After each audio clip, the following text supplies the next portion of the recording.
Well, as anybody who has done any base coat, clear coat work before would already know, if you're not putting it on heavy enough where you occasionally get runs, you ain't doing it right. In this case, we have a fine example of clear coat getting away.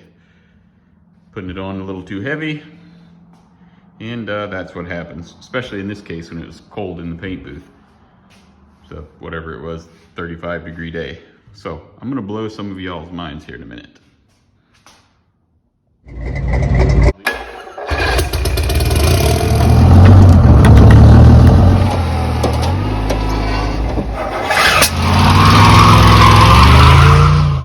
So, how do you make a clear coat run go away with Bondo? About to show you.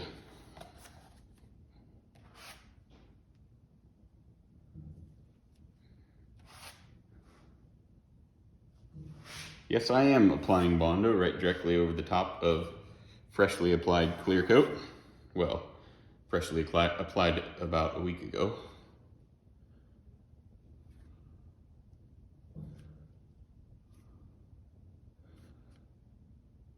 And I have not sanded or scuffed the clear at all. This is just straight Bondo right over top of it.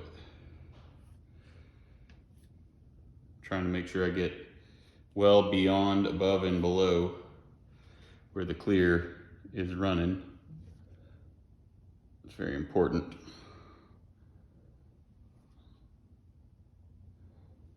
Okay, now what I'm going to do is I'm going to very carefully feather out the outside edges.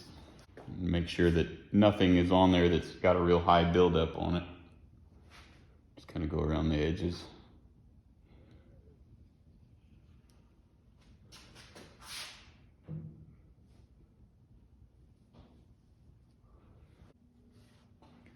While that's drying and doing its thing, we'll discuss some of the other ways to get clear coat runs out, all of which I've tried. This is just the most efficient way, least risky method that anybody can do. It's easy to follow and it's relatively safe as long as your clear has been dry for a while and it's not super easy to scratch.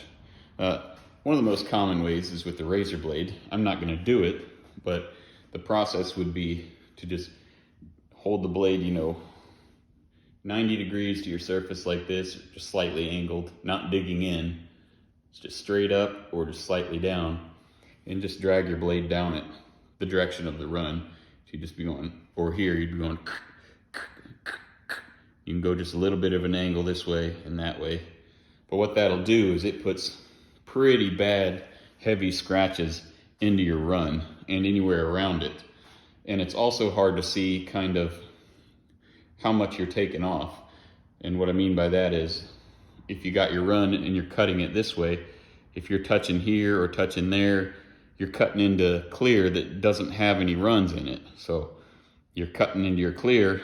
I mean, if it's doing any bit of this, you can burn through your clear on either side, and that's a little risky. It works pretty good. It's my second best option behind this, so pretty much means I hardly ever do it unless I get like just one run, something like that. It's real small. This is a little big, but probably wouldn't use this. If I had one tiny one about half this size, yeah, that would work. But the other method is with the little nib file. They're different shapes. A lot of them are just little squares. And it's a similar situation to using one of these. They work pretty good on like smaller stuff. But to me, this is the way to do it. Now, what grit of sandpaper you start this process out with kind of depends on, how good you are, how experienced you are with wet sanding in general. We're going to start with 400 on the first pass. And our goal is going to be stay on the Bondo. We do not want to get, especially on this ridge, we don't want to be down anywhere where there isn't Bondo. So our objective is to just start sanding through here until we have a real clear outline of exactly where the run is. I can show you better than I can tell you.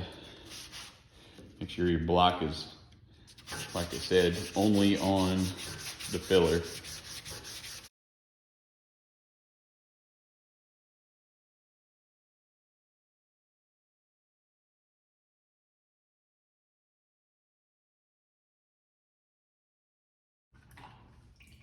And as soon as you start getting anywhere outside of the runs, that's when you stop and show you what to do then. So I've been sanding it for a couple of minutes. You can see where you start to get thin on your Bondo. That is when you want to be real careful, especially right up here where it's actually taken just a little bit of the filler off and just barely touched the clear. The run, you can see, is this line right here, this blue, right where my fingernail is. You can see what areas I can continue to sand. This, I can't sand no more. Maybe just a tiny bit here. But here, I gotta be real careful. As soon as your Bondo starts to get thin and transparent, that's when you need to stop, at least with the 400 grit, and switch to like a 800 or 1000.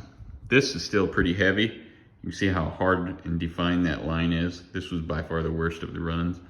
So you wanna be real careful with, you can see up here where I just barely touched the clear. When you put a 400 grit scratch in it, you wanna make sure that it's just, you know, on your very first pass, because otherwise, if you're working this whole thing with 400 grit for any length of time, you won't be able to get that out. Now I got 3 heavy coats of clear, so that tiny little scratch and any of the stuff I'll have around the perimeter will come right out. I'm not even worried about what's down here.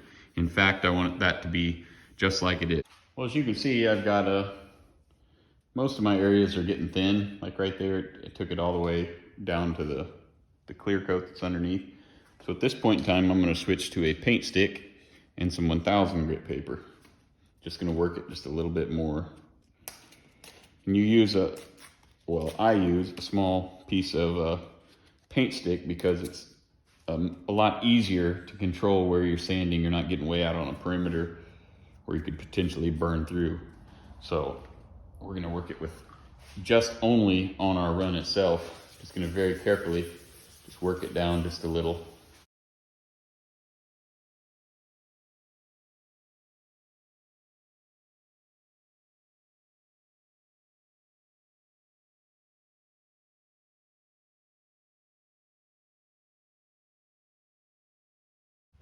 I'm gonna bring you in close here, kind of let you see what we're starting to work with here.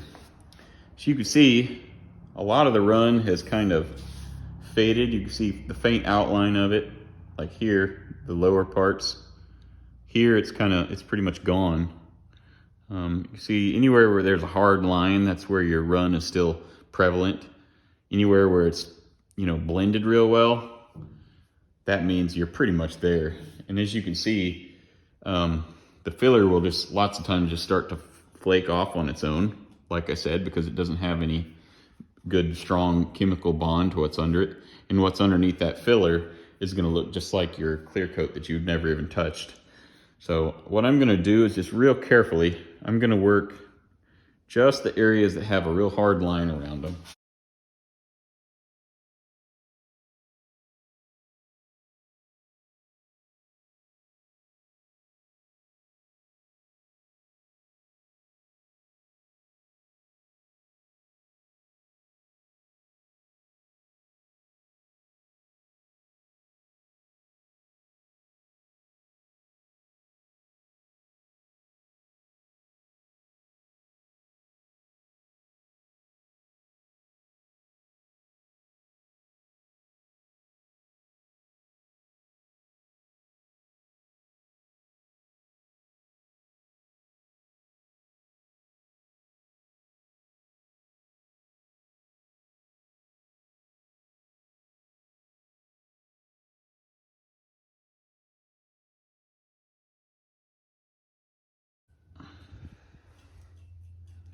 All right, I have taken it as far as I want to with the 1000 grit because I don't want to put heavy scratches in my clear when I go to buff it. So just show you what it looks like. You know, you can see a little bit of a line. That's where there's still just a little bit of a high spot. The line, the Bondo right there is kind of trapped in the gap between the lower and the higher. And you can clearly see where, you know, this just comes off with your finger. That's what happens when the Bondo gets real thin usually. So you can see where my run was pretty clear, but you can't feel it with your finger. You can see the where the Bondo still is where there's still just a very small low spot. You can see the top part of the run, which is thinner, because the clear is kind of running and trying to puddle, kind of like whoop. The tapered part is the top. That's why it's all pretty much sanded out. So as soon as I started to burn through there, I stopped, attacking it. Now, I'm gonna switch over to 2000 and I'm gonna work the whole area until there's almost no filler at all left. And then I'm gonna do the same thing here. You can use 1000 if you want, just till it starts to thin out. And then when it's, like this, you can just scrape it off with your fingernail if you want. But I'm gonna work it with 2000 and all right, welcome back. So at this point, I'm gonna stop all the 1000 grit work. See where there was no run here in this whole section. This was just part of, when I drug it down, you can also see a little dirt nib that was in there, but this feels pretty stinking smooth. Looks terrible, but at this point, I'm gonna switch to 2000 and I'm first gonna concentrate on my run, just lightly, till it's pretty much gotten rid of most all this. Then I'm gonna hit this area here. And with 2000 grit, it's primarily just gonna thin it. You can see here, this is all along this border. It just flakes off. Okay, I am pretty much to the point where I'm going to dispense with the little piece of wood, and I'm gonna use 2000 grit, a fairly worn out piece of 2000 grit, and I'm gonna use very, very light finger pressure, and I'm only gonna sand the Bondo areas. I'm not gonna touch anything that's already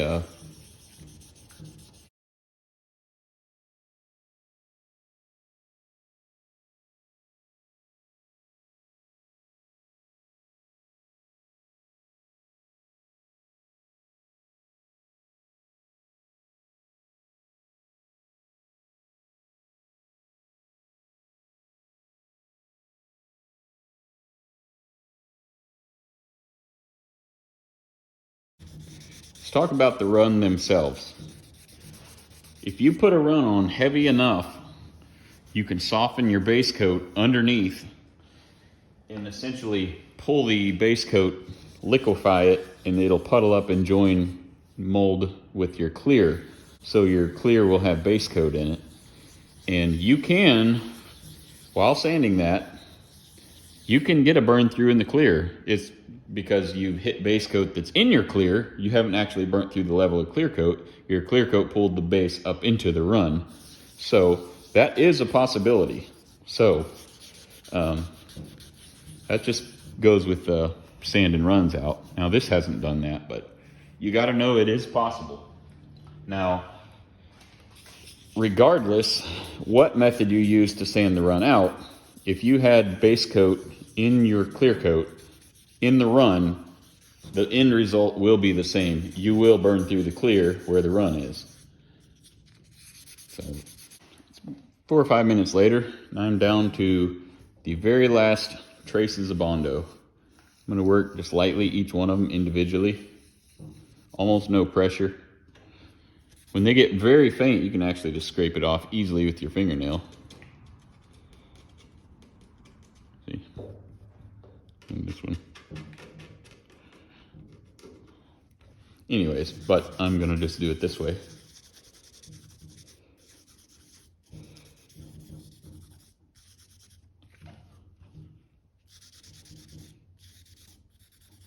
Pretty much spot shotting it.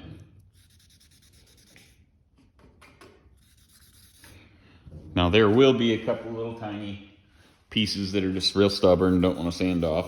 Those you just use your fingernail or whatever.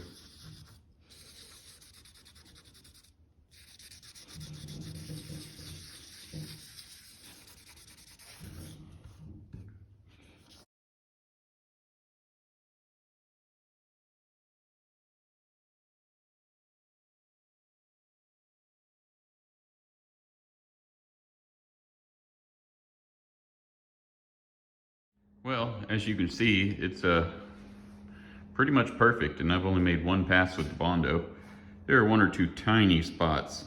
See just these spots right here where it's a tiny bit shinier, where I can do a little more sanding. When I get to the 2000 grit wet sand, my final wet sand on the whole hood. but it's pretty dang good. It's much better than it was. Also knocked out the ones that were over here that you saw with filler on them. So once I do my final block sand, I'll hit this whole area with the big block nice and flat, and it'll be perfect. Well, I appreciate y'all following along on this little video. Hope you learned something new, or at least were mildly entertained. And I'm sure some of you will want to tell me how I did everything wrong, but that's okay. That's why we all have our own opinions. There's more than one way to skin a cat, and this is the way I like to skin a cat. So I make a mistake, I like to fix it without causing more rework. So this is my method for this, and it's worked good, and hopefully it'll work for you. Appreciate you following along.